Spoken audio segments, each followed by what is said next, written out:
All right, we're going again. American Leeds. My name is Alex Simon. Hope you're doing fantastic. Smash the like if you can. What else? This is the match review.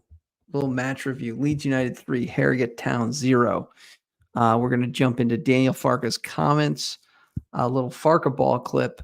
Bye-bye, Rasmus, Aronson, and Vober, what we think of that, and then your comments.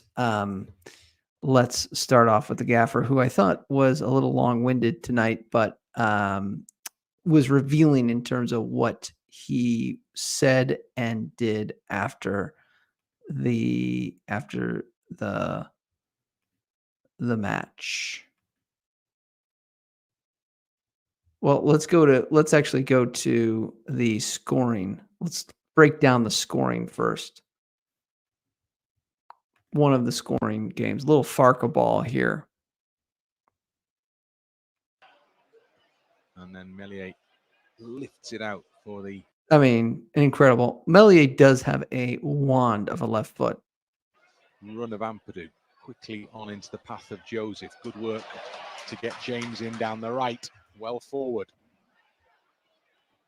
Nice ball. Joseph in space. And Firpo it is who provides the finish. And Leeds United have their first goal of the pre-season programme. And it's a good goal as well, really. Dan James a little bit slow.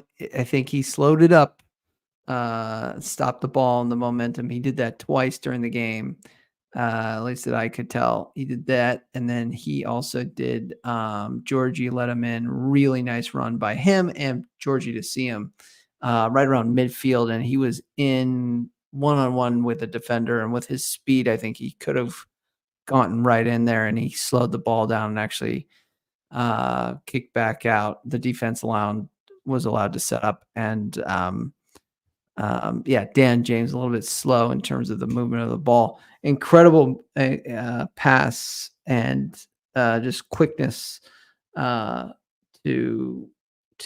ball movement by Mateo Joseph there. That's what we need. I think he's looking very sharp, and by his comments, both by LUTV and by BBC Radio Leeds, courtesy Adam Pope, he is ready to go, fit and firing. And, nice finish by Mr. Firpo there, Junior Firpo. So cheers to him. First real look at the kits, too. I'm waiting to see what the aways are. I don't know if I'm going to get this one, to be quite honest with you. I think last year's was probably the best home kit that Adidas has done. Let's hear from the gaffer's comments after the match. Thanks for hanging in with me, by the way, guys. I had a stream and it crashed, and I don't know what's going on. Hopefully this one doesn't crash. If it crashes, I'm going to have to regroup for another day. But hopefully this one goes. And we want to hear from Daniel Farka and his comments post-match. Dan the man. Out of the pre-season, how do you think it went? Yeah, second game we had one behind closed door friendlies, second win, second time clean sheet overall. Okay, especially in preseason, sometimes there are surprising results. Not today. Yes, overall I have to say it was not great. So it looked a bit like it would be preseason, and it would be a pretty hot day today. I think we played a bit like this, a bit slow in our passing, also slow in the head. I wouldn't say that the first half was particularly great. Also, try to do something new a bit with base formation or principles. So this is what you have to do in preseason. It's not important that you are right now there with 100%. It's just important that you prepare yourself. You've trained a lot in the last days. I think you could feel it today on the pitch. Players looked a bit slow also in the head, and for that we still found a way to win this game, and also to have a clean sheet is all right. But I'm far away from over-interpreting this preseason friendly. So as you say, it's a time for experimentation. We saw that with the three at the back this evening. Is that just an experiment, or might that be something that you persevere with? Yeah, it's definitely an option. So it's one of our targets also during this preseason, because last season we've also changed a few times during the game, but overall we haven't changed that much our base formation, because my gut feeling was also, after pretty turbulent years with many different coaches and many different setup, a bit more stability would be beneficial for the lads. But right now we're working together since 1 year. They know also how we want to play, our principles, our processes, and for that it's also the time also, yes, that we can bring in a bit new input and want to be a bit more flexible also in this terms.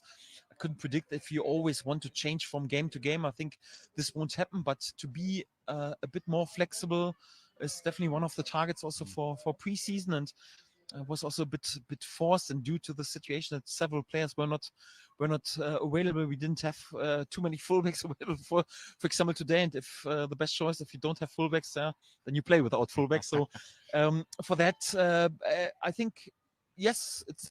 So look, he said we played three at the back because because we didn't have fullbacks.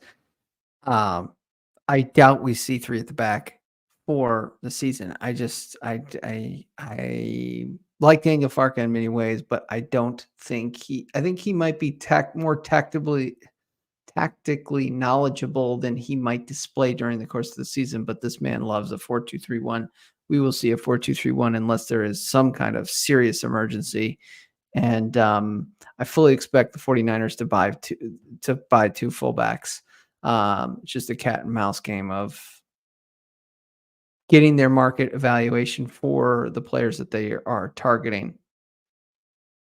It's definitely in order to prepare a little bit, but was also a bit due to the situation. For that, I think for today it was definitely the right choice. If for each and every other game in the league, we will see. You were playing catch-up when you came into the club last summer. Have you felt the benefit of having, I mean, not an awful lot more time because of the playoff final, but having a little bit more time to get your head round and get the players' heads collectively round how you want to do things? Yes, I think overall you have to say so. We definitely need the upcoming 3 weeks in order to be perfectly prepared, because it was long last season with many odds against us, and obviously also a heartbreaking outcome with losing the final. The summer break was not too long, so it feels like Wembley is just a few days ago. But yes, overall, what helps a lot is that the staff knows my ideas. So the players who were involved last season know my ideas. We still have to do a little bit in order to have them really our whole group together. So there are still some areas in our squad where we need to have some incomings and improve this. It will be definitely beneficial to have players like Brandon Aronson, Max Wöber, for example, also back right now. So they will start right now from tomorrow on to train with us. This will definitely also help. I also hope that Patrick Bamford is pretty soon also back in full team training. So for that, we definitely need a few players also back, and perhaps also a few incomings. But overall, I think we're on a good path, and it's not important right now to be there with 100%. It's important when the real stuff starts. Yeah. Interesting. A lot of players have been talking, and he's talked about just it's like the reality of losing the playoff finals kind of hit them the way it's hit us, and it's been such a huge part of our um you know summer and kind of moving on, and that whole just disappointment in losing the final. They're I guess finally getting over it by playing some footy. So that's interesting. Look, to me, he knows the players. He knows this. The players should know the system. This is quite a lot easier than what he was walking into last year, with literal holdouts happening. With half the players, he would meet a player and the player would be off. I mean, it was very difficult, I think, for him last year to understand who's here, who's in, who's out, you know, um, and installing a new system, and getting fitness levels back up, because let's face it, Jesse Marsh and I mean, it was a circus.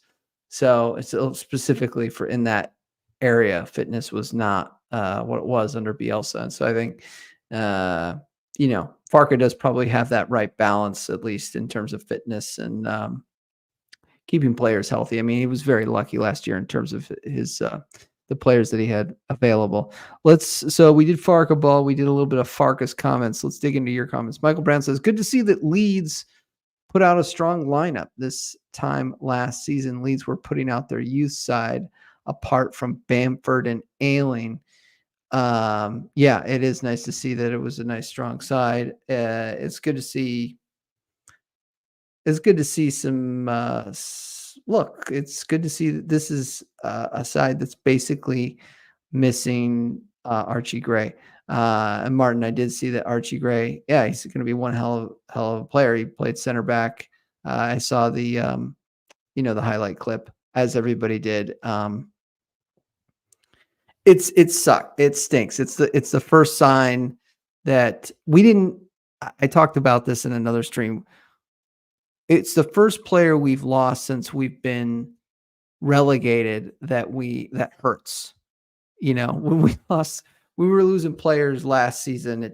They were all snakes. Robin Koch and Diego Llorente. I know he's officially gone now, but that's the first player that it really hurt.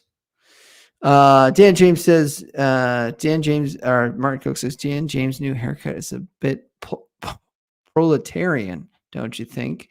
Kit is rancid. Yeah, the blue bits. It's like, I am not the fittest man in the world. The dad bod. I have a dad bod. As many would say. So what are you doing drawing attention to the to that area, right? That's my problem with it. And then some of the training gear again, it's the narrow shoulders. Adidas, it's another miss from me. I don't know. It could grow on me. Kits are made by the season, really. London Voice said Leeds are trash. All right. Well, thank you. And I'm a huge fan of Larry David. So hope you're doing fantastically well in London. I was going to dig into your comments a little bit. Let's dig into your comments. The comment section from the last video. Let's see if we can get that up. And then maybe a little bit of Leeds United and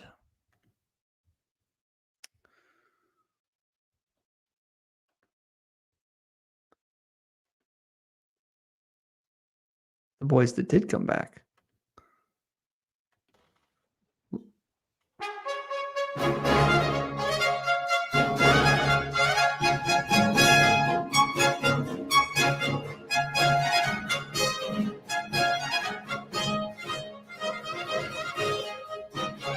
That's right.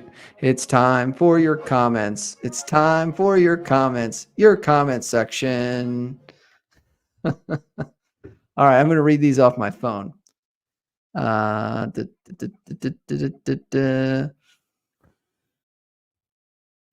Pontus, and by the way, I don't do this. Shout out to all the oldies.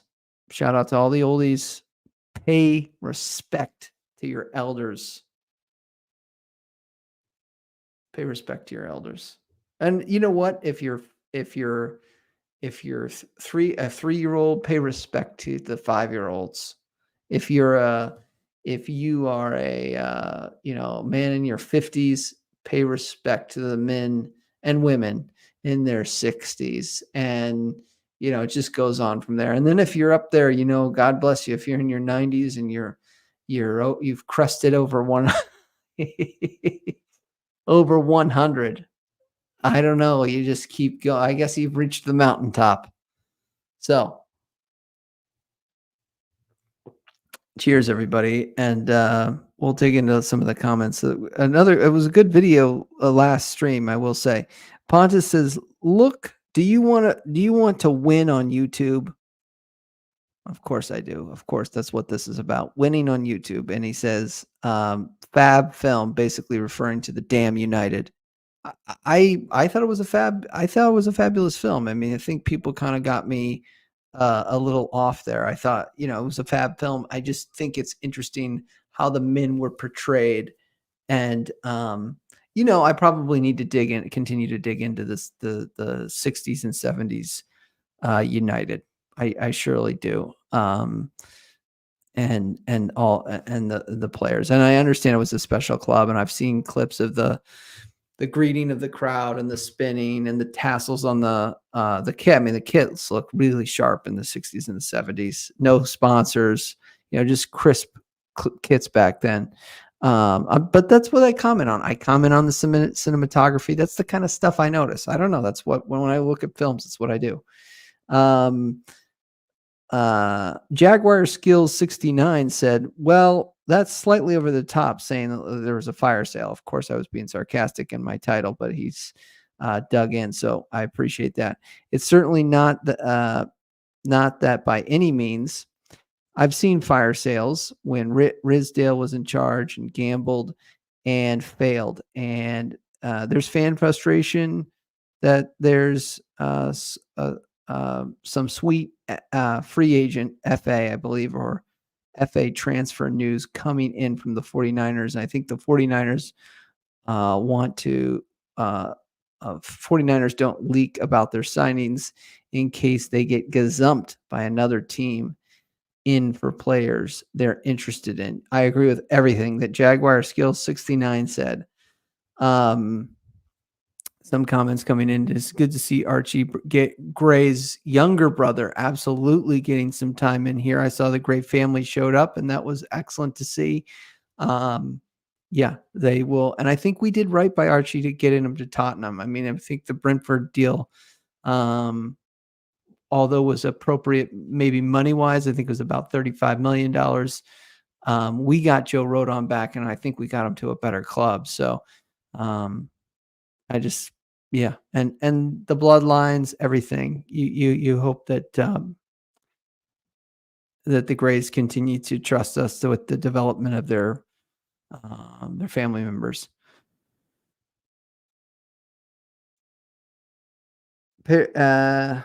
Paradise 12, Paradise 12. Great video as usual, Alex. Particularly 1970 to 1975, Leeds played fantastic football. Much of the Dirty Leeds reputation relates to Rivy building the team up from 1963 onwards. The Great Leeds team all started in their teens. The Great Leeds team started in their teens. Aside from, say, Alan Clark, who was brought in 1969, it was an incredible achievement to build, or what was very close to being the best team in Europe. Yeah, absolutely, absolutely. And I appreciated the physical nature of Leeds United. I still do. I love when there's good clean tackles, and Liam Cooper. I mean, under the Bielsa era, coming in and doing some, like, just getting stuck in. Everybody appreciates that. Bernie Land 2654 says, how is it a fire sale? They're being forced out at a below market value, desperately raise funds to know, sick of Leeds fans panicking and speculating is bullocks. YouTube has the worst Leeds fans and some of the poorest football content from Leeds YouTubers, and you're massively a part of it. Boo. Well, Bernie, I hope you have a better day. I don't know what to say to that. I like the Leeds United community. I think it's all relatively one love. I mean, I know some of the people. I feel like I could have a relationship with it. I mean, Jeer, I know I could call at any time. Joe has invited me on his channel several times. It hasn't worked. Ollie's come on my show. Oscar's come on my show. And I appreciate it. I appreciate all of them. I do. I don't know. I love the Leeds United community. I'm sorry you can't get me off that. Freddie Mac 1438. Alex, you should read the book, The Damn United. It's much better. Obviously,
Sorry about that, everyone. Something's going on with my internet, but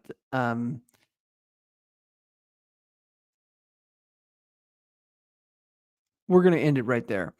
Hope you guys do well. Aronson and Vober, I will not be sold on until he is here, and I just think he's got one foot out the door. Aronson, for whatever reason, seems to be making strides, and obviously signing autographs today. I think he makes his decisions early and is committed to his decision. I mean, he's been doing that the past 2 years.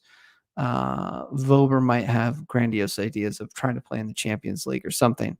So Aronson, I believe he's back. Vober, I will see, and I think he will be a massive. If Vober stays, he was one of the players before he was kind of a little bit of a snake. He was one of the players I thought we should keep when we headed down to the championship. So, anyways, that's my time. Be well, treat each other well, and cheers.